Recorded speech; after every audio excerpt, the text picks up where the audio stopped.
Hello, everyone, and welcome to the Chakra Diva Show. Thank you so much for joining me on this Thursday evening. I have a special guest with me today.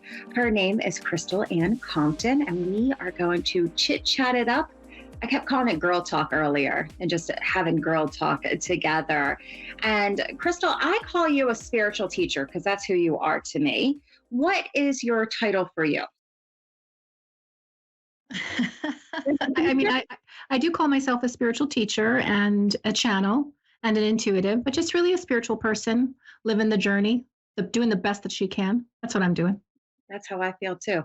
It's good. So I met Crystal in 2017, I believe, when she opened up the Lightworkers Lab, and it's now called the Light Shine Lab. Yes, correct. The Light Shine Lab. Yeah. Light Shine Lab, which can be found on Facebook. And I have to tell you, I've never applied for a Facebook group before, but I was so drawn to you. And I was like, Crystal has something going on. I'm going to see if I can get in here. And it was right at the beginning. And I'm ever so grateful that you let me through on that Facebook group. Oh my gosh. I'm trying to remember the first time we had an interaction. It just seems like you were always there from the beginning. And when we first started, that community was so tight. Like it was just maybe 100 or 200 people. And we were always talking. We were always just having a lot of fun. And then we had classes and we had, retreats, and you taught at one of the retreats. And it was just a wonderful, wonderful thing. This has changed over the years. It's a little bit difficult now on Facebook to maintain a community like we used to, but it's still a beautiful place. And it's a place of love, non-judgment. Just come. You can believe whatever you want to believe. It's a good place to be. Yes, it's where I got to learn a lot of my intuitive abilities and opening up things. We have fun, and it's still a very nice, fun group. Yes. So I put my head in there, and there's also what I really like about your group is that there's the circle where you can have healings or have requests for prayers if you want that. And that to me is just, it's like this perfect space that we all hold for everybody and each other. And you just emit love and emit prayers for each other. And it's gorgeous. So, yeah. We grew up in the church, so prayer circles were a thing, or like the prayer chain. You call somebody, you tell them what's going on, they call the next person, and everybody forms a circle in order to hold space for that person. And I just really wanted to model present day circle around that. I just want somebody to always be around if something's going on in a member's life. Somebody's always there to just hold that space and say a prayer. So yeah, it's a beautiful space. It is. And she also, let me just brag about Crystal for a minute.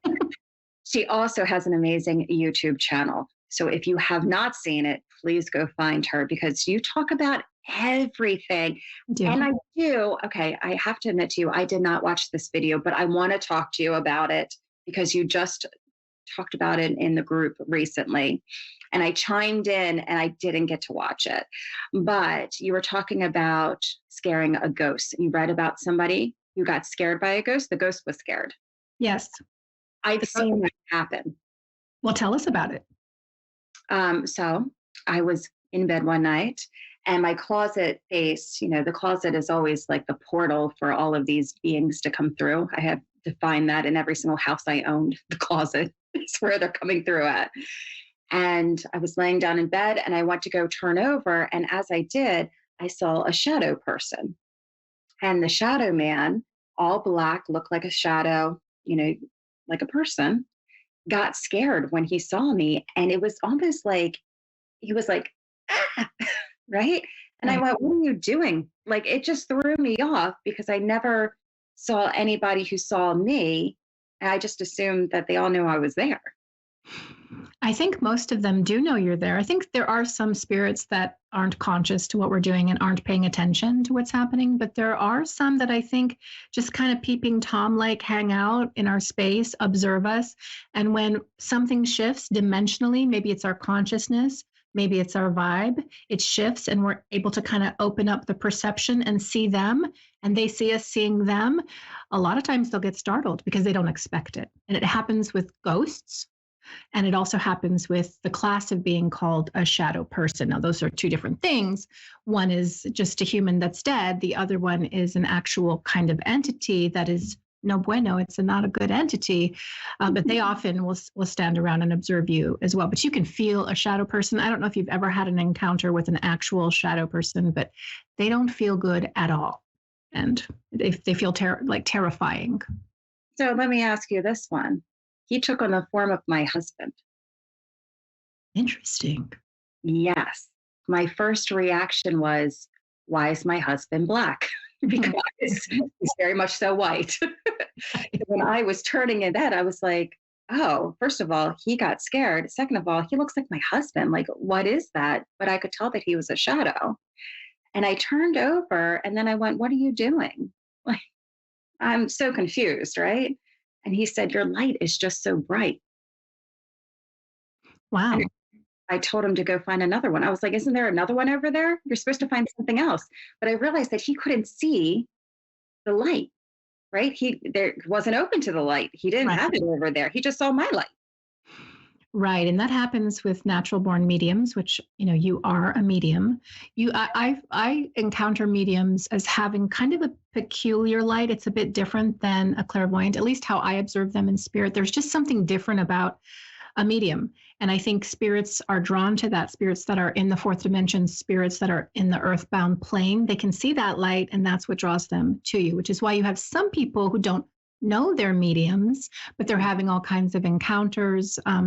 Maybe they're having a hard time sleeping at night. I don't know if this has ever happened to you. You go to bed at a good old time, you wake up 10 hours later, you should be well rested, but you're more tired than when you went to sleep because you've been visited, or there's just been a lot of activity in the astral.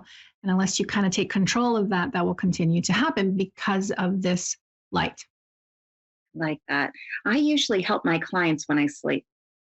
I used to do that too. My clients will call me up and say, I just had a dream about you and you're still working on me. And I was like, Amber, do you ever quit? You do not quit, Amber. But you know what I used to do when I was taking clients, which I do not do anymore? I would do dedicated dreaming for them. So the night before we would actually have a session, I would go into a meditation with the clients that I would have. And I would just kind of cast a net out and say, Spirit, give me dreams dedicated to these clients. And in the morning, I would have had, 2 or 3 dreams. I'd write them all down. And inevitably, during the course of that reading, some of that dream would come back and make a lot of sense. But yeah, I worked in the astral on behalf of my clients as well. That is really, really neat. So what is your favorite spirit story? I've really had so many encounters and some of them were scary when I wasn't standing in my own dominion or my own power, and I didn't really understand myself in the spiritual ecosystem. And when you don't know who you are, or when you're afraid, well, then spirits respond in kind. So I had a lot of scary ones. Really, the first encounter I ever had is the one that just sticks with me. It's my first memory. My first memory is not of my mother or my father. It's of these 2 tree beings that used to sit on a branch outside of my bedroom in Lahaina, Maui, when I was about 3 years old. And there was a man and a woman, and they both looked like the character Mr. Tumnus from the Chronicles of Narnia. He was half human, half fawn. And they would sit on this branch and they would talk to me telepathically. And I would have these long conversations, and it was all telepathic and it seemed completely normal with me. But even the way that we were communicating and transferring information just felt very, very natural. And, many years later now, I've had encounters with ghosts, I've had encounters with ancestors, with, spirit animals, and with angels. There's just something about nature elementals, especially the ones that are really there to protect a property or protect a place or to protect the earth. They have kind of a ferocious, cool energy. And that's the first memory I ever had. And it sticks with me to this day. That's amazing. I'm always very protective of property, what I'm around. I talk to the trees all the time. Mm-hmm. But I realized that not every tree is a good tree, which I just assumed that they were. But there's beings in the trees that are not good. And I think that probably shifts it a little bit. Like I've seen like black things stand in the tree and I'm like, what is that over there? Yeah. But I was always fond of trolls and gnomes when I was growing Yeah, up. me too. And in Hawaii, we had the menehune, which are kind of like gnomes. They're kind of like short in stature, a little bit husky, but they're a warrior class of nature elementals. But yeah, I just, in Hawaii, my father was an animist. He believed absolutely everything had a spirit. Rocks or Pohaku had spirits, the trees, the lava, everything had that and was filled with spirit. So I just grew up kind of connected to the earth plane in that way. But I mean, my daughter's the same. My daughter, talk about my daughter, she is a natural born medium. And she was the one when she was growing up that was just drawing in, like generating all kinds of ghost encounters, some of which I saw, like with my naked vision, but most of which she saw. Speaking of closets, there was always a little girl every single night who would be sitting in front of her closet. She always had a pink little cardigan on. She had a bob haircut, and she'd just be playing with my daughter's toys. But my daughter always had the sense that that spirit knew that my daughter was watching her, and there was just kind of a spooky vibe to it. So when she finally told me about that, I went in there and I cleared that right out. But she has always generated, and even to this day, she's always generating spirits. And if she's angry, Amber, like she's got such strong psychic energy. Yeah. And if she's angry or if she's not mindful of it, like it can start to cause poltergeistic type of evidences in her house. Or if she comes over, it starts happening in my house. I'm like, calm yourself down. Go out and ground. Take care of that. So I recently just started doing paranormal clearings, like in homes, yeah. Which I used to do, and I did here and there. And I was like, you know what? I only want to talk to your I kind of like guided myself. I only want to talk to your loved ones. So I'm just going to do healings and that's it. But you can't avoid the things all around and just focus on all of the loved ones too. And I would go to this person's house and I'm like, she's like, there's ghosts here, and keeps opening up my cabinets. And she had so much energy around her that I'm like, you're doing that. That's right. You're the cause of that. And then it upset her because she's like, there's no way. There was a guy who I was friends with, and probably when I was 16, we sat down at his table and he brought out the salt pepper shakers and he stared at it with his mind, and they moved back and forth. And I was like, what is that? Yeah. I want to know more about that. Oh my gosh. I wish we had hours to talk because I have so many stories to tell you. But let me tell you something. Most haunted houses are poltergeistic houses, meaning there's somebody in there generating energy like it is their job 24/7. And that energy is creating patterns of energy, which if we keep feeding them with the energy that created them, will begin to be intelligent and autonomous and start knocking things over and moving things around. And I think one of the reasons people might not want to hear that the call is coming from inside the house, it's coming from you, is because then that requires them to take a little bit of accountability and responsibility and look at how they're managing their inner world. And of course, not everybody is ready to do that, right? No, they rather blame something else in the house than go, oh, you know what? I have these abilities. I can do that. It's even when I go out with people and I can tell, like, they're very, very intuitive. And then they go, no, I'm not intuitive.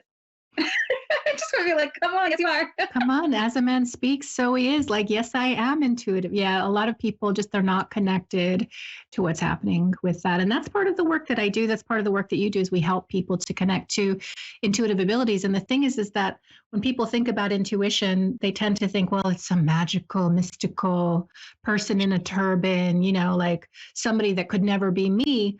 Whereas the reality is that intuition is entirely human. It's entirely natural. We were born, we came into this world completely connected to the world of spirit. It's just that along the way, that kind of just went dormant.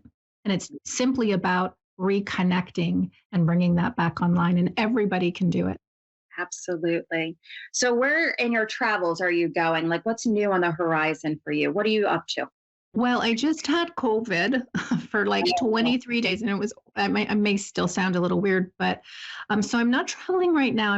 I'm still kind of recovering. The next thing, though, that we're kind of talking about is going back to Europe, maybe going to London again, because we had so much fun in London, girl. Okay, fish and chips and beer, can't beat it.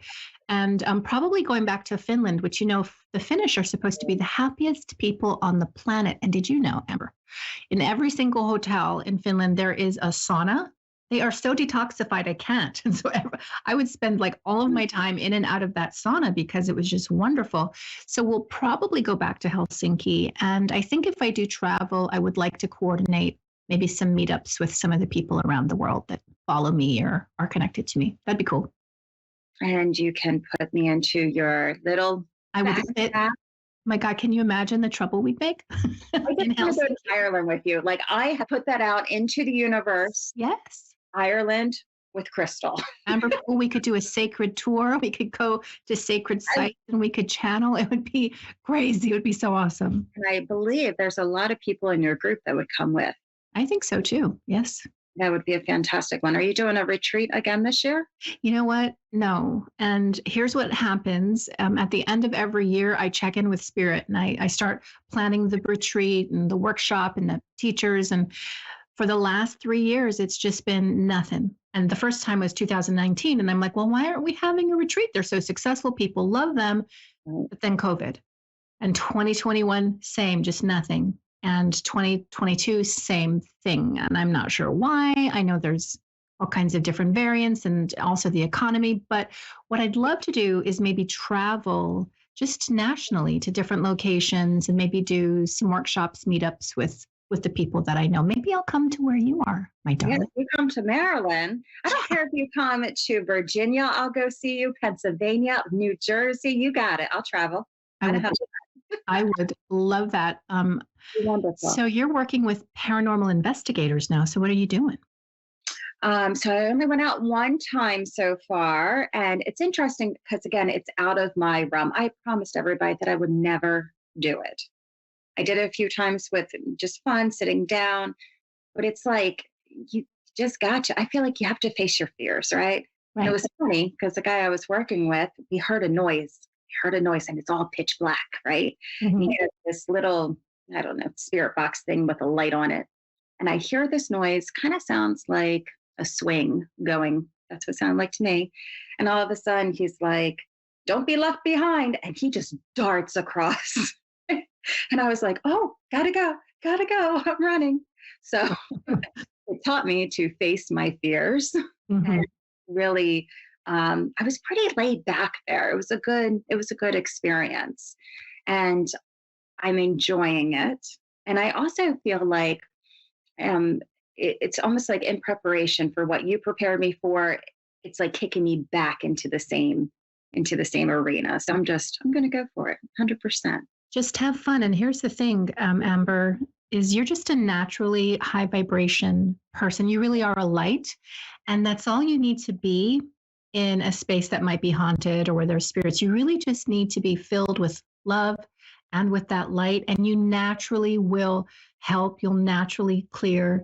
And that's really all you have to do. I mean, I knew a woman in Hawaii. She's my best friend and also a priestess. She was a kahu. And in order to clear stadiums and buildings and churches and homes, she would run some rituals. But the main thing she would do is before she entered the space, she would just fill herself with love. She would think about something that just filled her heart up.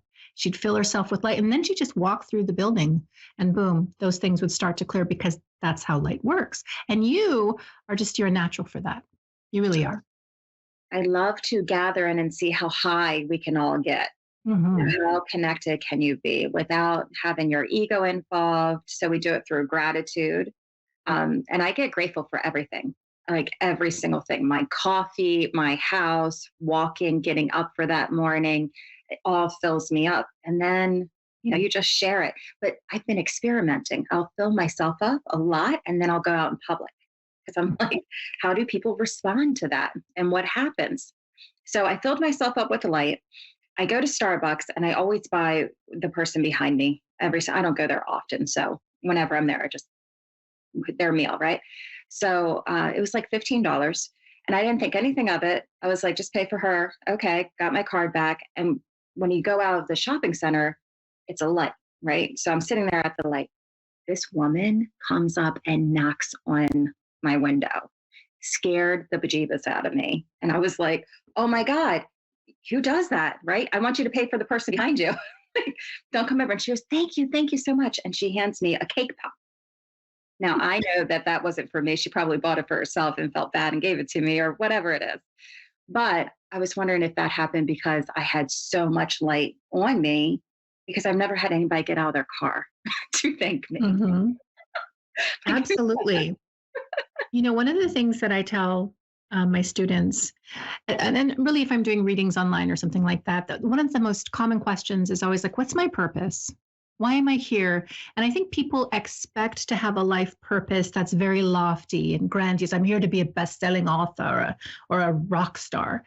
When in reality, for the spiritual person, it's always just about how can you put yourself in alignment with source energy? How can you be love? And then once you've got it, once you're embodying it, just go to the Starbucks like you do and vibrate, because the world arranges itself according to the vibration, and people, their moods will shift. I've done this actually just driving in traffic. I've just like raised my vibe. I've played something super spiritual and I got in the joy of it, and boom, catching all the greens, people getting out of my way. It just makes the path evident. It's really, and that's all you have to do to be a light worker or to be a spiritual person, is just be love in the mundane spaces and places. That's all that's required.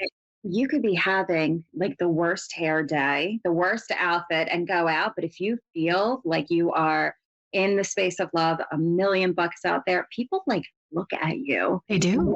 And you're like, what's wrong? They do. But it's an energy, a vibration that you give off that other people are very much so attracted to.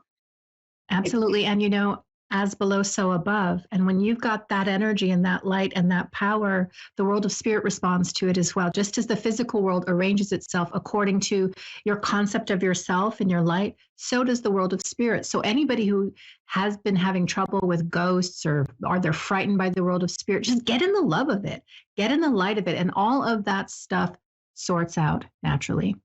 Who are your favorite teachers? Well, I love you. That's a good question. I could say authors. I love Dolores Cannon. May she rest in peace. I just love the content that she put out. I love Abraham Hicks. I still listen to Abraham Hicks. Some of it's a bit repetitive. It's really not about the person so much as the energy. Some spiritual teachers I love, but then they kind of go a different way. And, the longer you're on this road, and God bless it, I'm 53 years old, you find out that, teachers are just influences and energy. It's really the teacher inside of you. Okay. Can I get a witness? My next question is, what do you do to be so young at 53? Look, I drink a lot of water. I wrote a book called The 10-Day High Vibration Detox. And every now and again, I'll do that detox. I don't know if you've ever done it with me, where I I ingest a ton of high vibration foods. I drink a lot of water, but I like Botox too. I'm not going to lie over here. Okay. I like Botox too. And I just try to take a little bit of care of myself. I think a lot of the light workers look young, and I think it's their spirit in general. Trisha Carr, I'm going to call her out. She is a fantastic teacher, and she looks like she's young. She's Benjamin Button. She's reverse aging. She's a little fairy. She's a Tinkerbell. I swear she doesn't age. Every time I see her, I'm like, how does she do that? But I also think it's the light that we're channeling. And it's just that high vibe that makes my face not have wrinkles yet. Yeah, I know it. You're looking good out there. Just need some Botox too. I'll add that to my list. Thanks, Chris. Well, I've been getting it since I was 35. I was way ahead of the curve thinking about my forehead back in my 30s. So, and it is what it is. All right. Well, I'm gonna test it out just because you said so. Okay. That'll be fantastic. All right. I also wanted to ask you if you teach a lot on Goddard, correct? Mm-hmm. Yes, I do. Okay. Can you tell me a little bit about that for people who don't know anything? Sure. Neville Goddard was just one of the great thinkers of the last century. And he talked a lot about manifestation. And he essentially taught that everything that we experience in our life is just us pushed out. So if you don't like what's showing up on the screen of your life in the form of people, conditions, and experiences, you got to go inside and deal with your concept of self. And he's just one of those writers and teachers that I really align with. And I talk a lot about him. Yes, I do. So is this a book I need to get? Yes, Feeling is the Secret. Start there. It's a 33-page book, big font, very easy read, but it's just packed with eternal information. All right, I'll do that. And please tell me how everybody can get a hold of you. Absolutely. You can go to thelightshinelab.com, and you can also go to my website, which is crystalanncompton.com. So crystal like the crystal, Crystal, Ann with an E, Compton like straight outta.com, and you'll find me. I love when you say that. Yeah. Straight out of Compton. That's where you can find Everybody knows. what always sticks in my head. That's what it is. It's the Compton girl, which is fantastic. Mhm. Well, thank you so much for joining me today. I had so much fun. I really appreciate it. And I love just picking your brain and going into knowledge about spirits and everything else. So I hope to have you on the show again. Absolutely. Anytime. Thank you so much. All right, everyone. Thank you for joining me today. I'll be here next Thursday at 9:00, thechakradeva.com. Go over to Facebook and you can have a live reading with me. Have a good night, everybody.